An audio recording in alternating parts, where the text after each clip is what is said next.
Good morning, my friends. Cindy here from DIY Beautify. Happy New Year. And as January kicks off, I've got Valentines on my mind.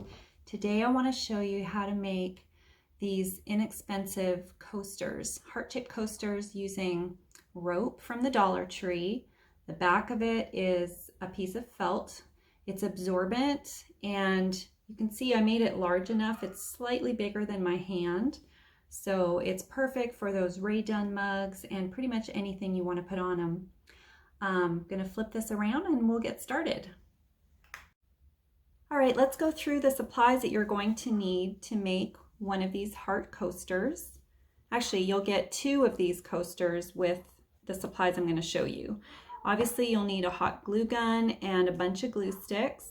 You're going to need to make a template out of cardstock. I found cardboard to be too thick to work with, so I took a piece of cardstock from the scrapbook section and I folded a square in half, and then I traced my shape, and I had to finagle it a little bit to get it the way I wanted.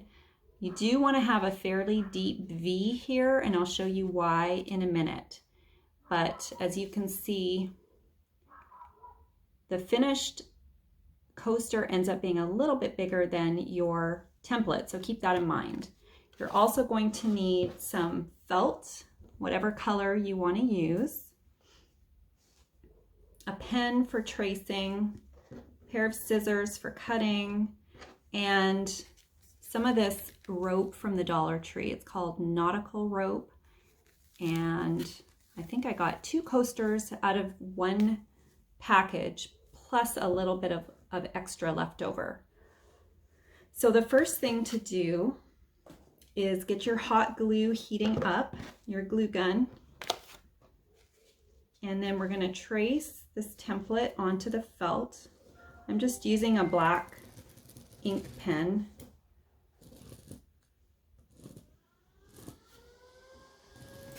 Oh, I hear my Rumba Travis just started in the other room, so I'm going to run over there and shut my door so you don't have to hear him.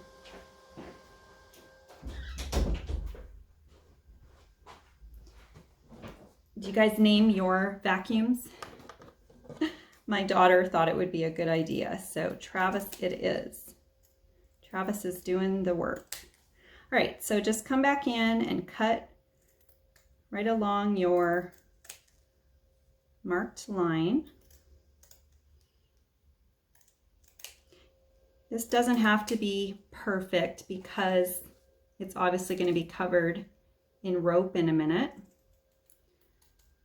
But you do want to have both sides even, because if they're not, that's definitely going to show.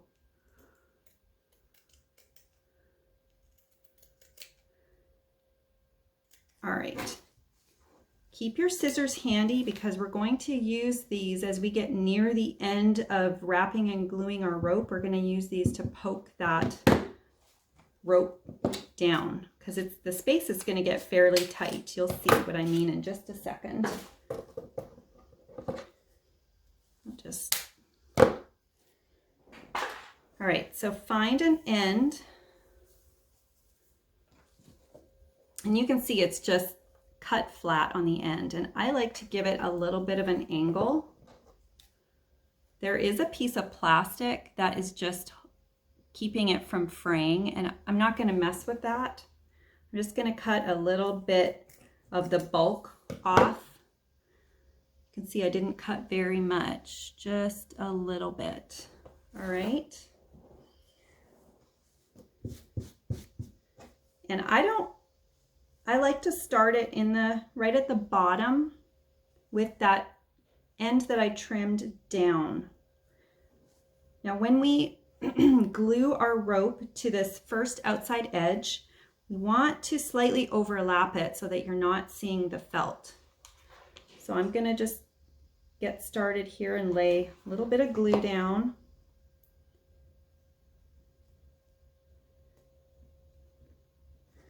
All right.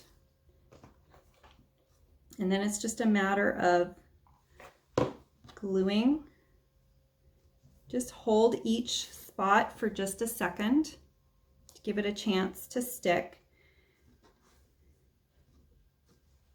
One thing I noticed with the other rope that I used for the coasters that I've already finished is that sometimes this rope gets kind of loose, especially as you're trying to curve it around corners. You can twist it before you glue it down, and that does seem to help a little bit. If you're having trouble with it, give that a try.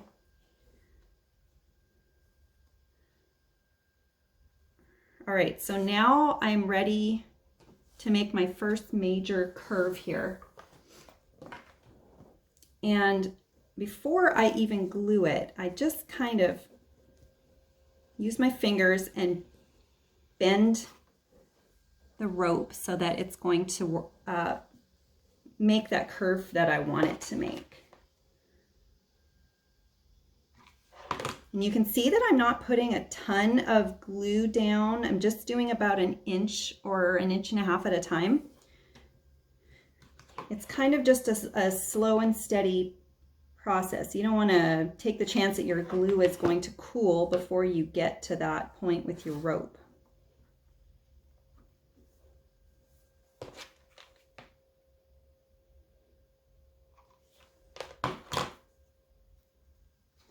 All right, so we're almost at the bottom, and it's going to be the same. We're going to have to do a sharp corner there. Do you see that? To go on to the next row. It looks a little strange right now, but it'll be fine when it's finished. So my tip for the consecutive rows, and I learned this the hard way, if I hold this up really close, you can see that there are a few gaps where you can see the felt through it. That's because I didn't press my rows together and I got a little bit of a gap in there. So as you're gluing, and I run my glue right along that edge of the first rope, the first piece, just make sure that you're pressing them together so that they're as tight as possible. Some of this Dollar Tree rope, and probably any rope you buy, has some strange colored little fuzzies. I just kind of like to get rid of those as I'm going along. I see one coming up too. Oops, lost my glue stick. There we go. All right, and then it's just a matter of working your way slowly around and around until the entire thing is covered. Making sure to press each section of rope to the one that came before. You know, these remind me of, I don't know if you were around in the 80s or 90s, but there were some coasters and chair pads that were this braided look. And they were really popular with country decor. This has that same look, but I like it much better in the natural color.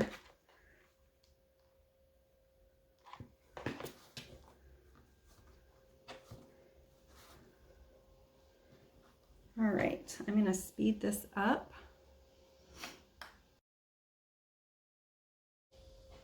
Okay, so you can see that I have come just about to the end, and this is sort of the trickiest part of the whole project. You can see I've got a little tiny space over there and a little tiny space over here. So I'm going to show you how I finish this off.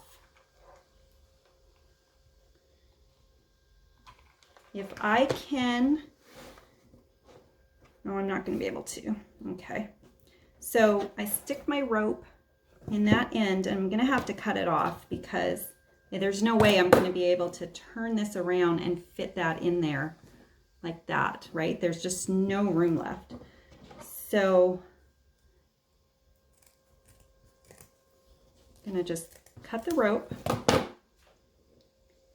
and I'm going to stick a little bit of hot glue on the end of the rope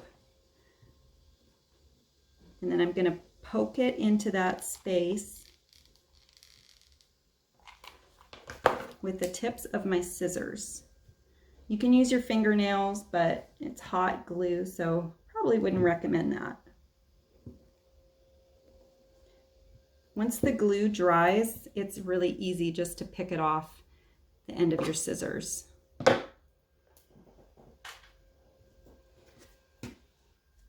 So you can see that that fit in there nicely and it finished that section. So now what I'm going to do is start the piece up in here and then do what I can to finish it off. It's funny because each time I've made one of these, the spacing has been slightly different. I don't know why, because I'm using the exact same template for each one. All right, so I'm going to stick some glue in that hole and also on the ends of the rope that I'm starting with, and then just pressing it down into that space so it fits seamlessly and it looks like it's part of the whole thing. Okay.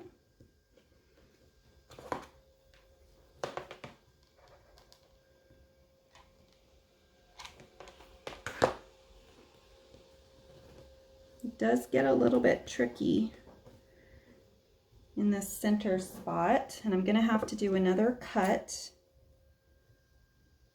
Make sure you're not cutting it too short. It's always better if you cut it a little bit long and you have to go back and cut a little more off.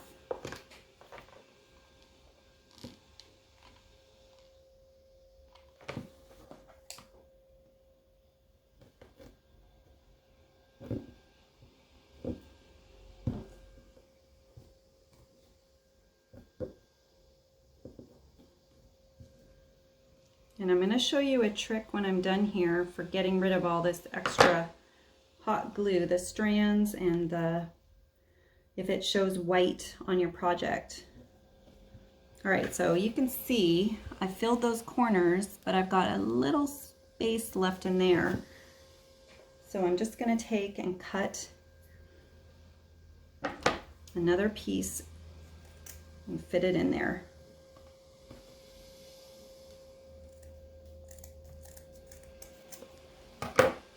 All right, so my rope completely separated, but I think it'll be fine.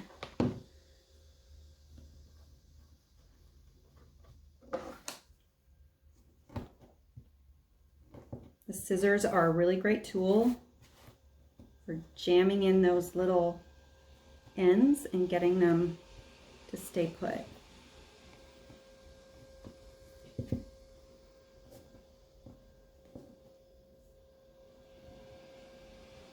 Almost done. Okay. There, it's completely filled in.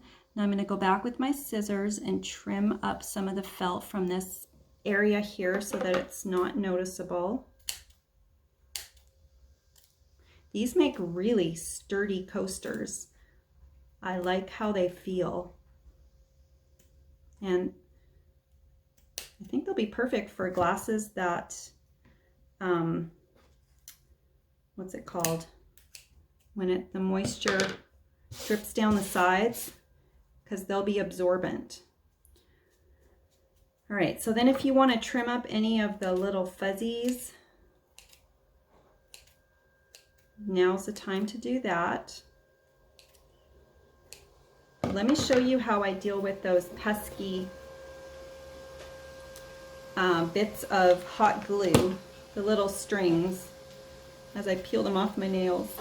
I have this product made by Decor, and it's a heating tool. It's kind of like a blow dryer, but it gets really hot and really fast. And basically you can just melt those little glue strands away. So I'm just going to turn this on and I don't know if you can actually see the glue there,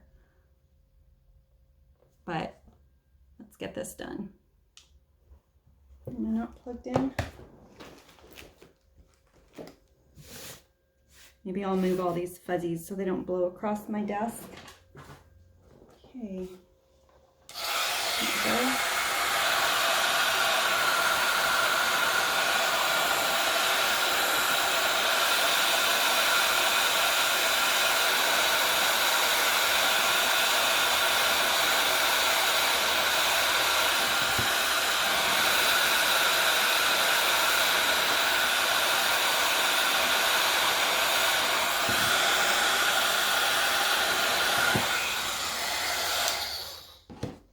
All right, that melted the glue, and I don't have little fuzzies anymore. Now I do have one other trick.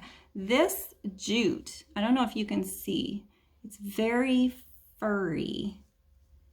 And if you saw my video where I made the bee skeps using the same type of rope, I did this next step. And you have to be really careful, but we're going to burn those ends off just with a lighter.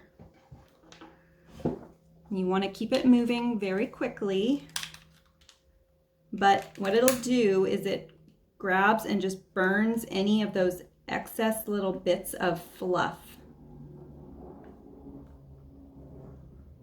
Please be careful if you do this. Obviously, don't burn your fingers or your house down. It just takes seconds, and then a lot of that excess fuzz is gone. So I am ready to go have a mug of coffee and use my new heart coasters. I hope you're following along. I'm pretty new to the video game, so my videos are not professional looking at all, but I love to share. Case in point, I am not a professional. I'm learning, and my goal this year is to take a lot more videos, because I think that when you can watch something being done hands-on, it's just so much easier to learn. I love sharing easy, simple, and quick projects that don't cost a lot of money. I do write a blog. I'm in my 7th year of blogging at DIY Beautify, and I will put the link below. If you're new here, say hi. I'd love to connect with you. I will also link the bee skeps that I made using rope. Let me grab one so you can see what they look like. They're right behind me. I made a small, a medium, and a large, and these were really fast. And if you've ever seen these at the store, they're pricey, like 30 bucks and up. And I made them, I think all 3 for $10. So super, super inexpensive project. And I'm hoping that I will get a lot more Valentine's projects out soon. So keep watching. Thanks.